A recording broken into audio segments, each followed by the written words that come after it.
So February is for solo dates. And you might be thinking, why solo dates and not just regular dates? I got out of a relationship. I had no idea who I was. I slowly became like interested in trying new things, but I still didn't know who I was and what I liked doing, and I wasn't really confident in me. That sparked my need to start going out on solo dates and doing things by myself, because the person that you are going to be spending the most time with is yourself. Getting to know yourself and being comfortable in what you do, how you spend your time, how you spend your money, and just enjoying your own company is so beneficial. So in this video, we have 32 solo date ideas that I want you to pick at least 12 and do one a month and take yourself out on a solo date. So number 1, attend a cooking class. You can find them locally, sign up, usually an hour, maybe 2, where you get to be around other people and also make a delicious meal. Number 2 is to head to your local museum, wander through it. You can even go to the town nearby if you haven't been to that museum, and just explore and take your time and look at the art and the sculptures and the history of your current city. Number 3 is to join a book club. This can be virtual or in person.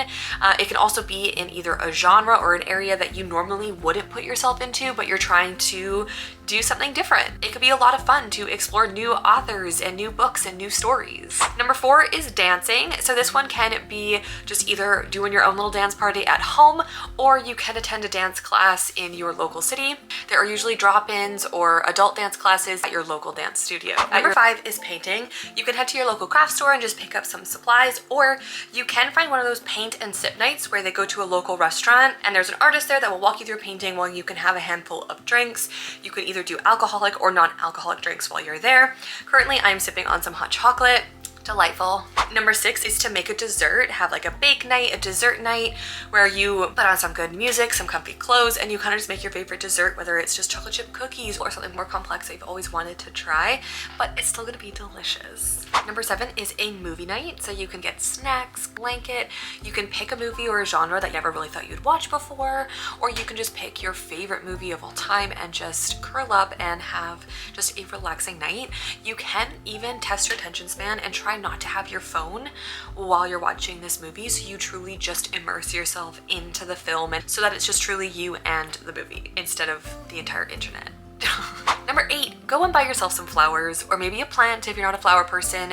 If you want just like a little windowsill plant or a succulent, or maybe you do want just a bouquet of flowers to brighten up your space. It just feels so good seeing fresh flowers.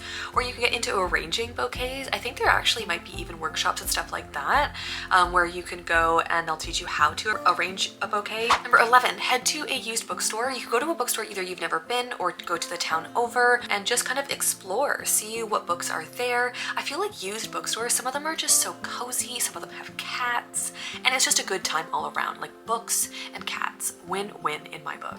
Number 12 is to head to your local market and just find either like thrifted things, or maybe it's fresh produce. Or every Sunday in one of the towns over, there is kind of a little, it's called a flea market, and it's just like a little bit of everything, honestly, and you could walk up and down the stalls and you might find some things, you might not, but it's still kind of fun just to explore. Number 13 is to go on a hike or find a new trail, and personally I like trails that loop, because for some reason in my brain, walking out and then walking back isn't the same as like walking in a full loop. So I usually like to find stuff like that where it either goes around a lake or a pond. Number 14, write a poem. And like write a poem to yourself, to your future self, write a love letter to yourself. And you can either kind of use different styles of poems. You could try a haiku, you could try a sonnet, or maybe you can write a letter to a poem about teenage you or childhood you. Number 15 is to head to either a musical or a local play, or any film students that are showing their movies. You can kind of head to the local theater if they're doing that. And then plays and musicals, there are so many things sometimes going on in your town that you don't even know about. And it's so fun to just support your local actors and artists. Number 16 is visit your library. Okay, get a library card, go to your library. You can just pick out a book there, sit in one of their chairs, just read it while you're there. You could take it home. At the library, you could take out DVDs, records, and there's so many things more than just books. So number 17 is to head to a new restaurant. So if there's somewhere in your local town that you've never been to, head to your local restaurant for dinner, get your favorite meal, try a different meal. Okay, number 18 is a DIY spa day. So this could be as simple as getting kind of like a new lotion, an everything shower, at home nail kits. Number 19 is a massage. So this one would be to book in a massage, and I sometimes massages can be really expensive. So this would be like once a quarter, once a year even. But you can go to your local spa and get just like one of those ultimate massages. I actually got one for my birthday last year, and that was the first time I'd been to the spa in forever, and it was lovely. Lovely. Ugh. So relaxing, so nice, great experience all around. Number 20 is a dessert date. So kind of similar to going to a new restaurant, but you can go to your restaurants that you've always been to, but you've never had dessert at them before. Because like you usually get an appy and then the dinner, and then you're like, oh, I'm just too full for dessert. I can't order dessert now. Try to go to some of your restaurants that you always frequent, but just get dessert. Number 21 is a day trip. So pick a local town or something that is maybe an hour, 2, 3 outside of your city, and just pick a picnic, a lunch, bring it with you, and go explore. Just get in your car, drive. Obviously you might have to take transit or maybe a train depending on where you live, but you can just go and explore something that you've never really been. And I love going to new cities and new towns, and obviously they can be closer to you, but if you actually like travel to a different state or province, sometimes it's just weird to be like, this is somebody's everyday street.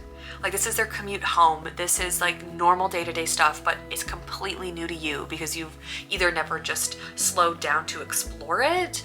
And it's just a great way to get out of your own four walls, your own monotony. Number 22, axe throwing. So if you have a place that's next to you or close to you, axe throwing is actually a lot of fun. Number 23 is vision boards. So some people do these kind of like at the beginning of the year or at the end of the year just to get ready for the next year. You can do them every month, but just to sit down, and you can do, this one could be like a collage one where you go get old magazines or newspapers or books, things that you just don't really will use anymore, and you can kind of cut it up, piece it together.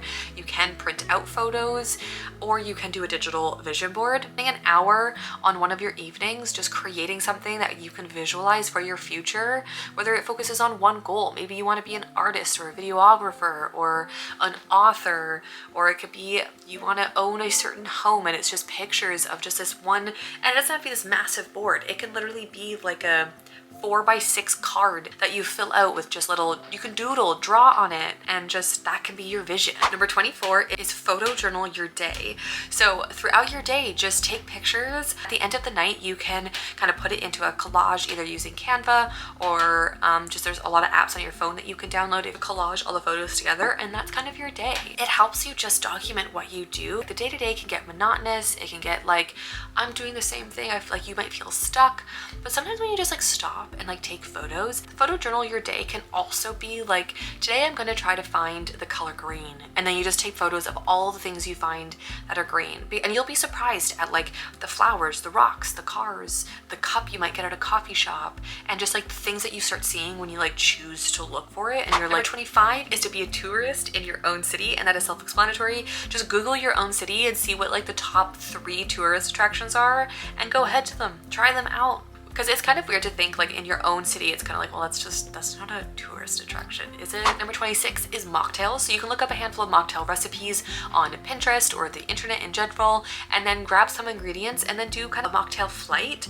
And you can have like 2 or 3 just to test them out and see which ones you enjoy. Number 27 is stargazing. So there actually is a local area, probably about 20 minutes from me, that it's kind of like the darkest point and it's meant for stargazing. So if you can find one of those either in your city or somewhere where you go, or you can truly just walk out kind of down your street. There might be some light pollution depending on where you live, but to either just like look at the stars. You can find apps and stuff that kind of tell you about the constellations. The stars are really freaking beautiful. Number 28 is candle making, and I tried this one once and it was a lot of fun. Like I just got like a little kit. On this one as well is that you can buy candles and actually paint them with cute little designs. There are even like things on TikTok I've seen soak the candles, and you can like mold them into shapes, and so you can make kind of like squiggly lines or like twist them into knots.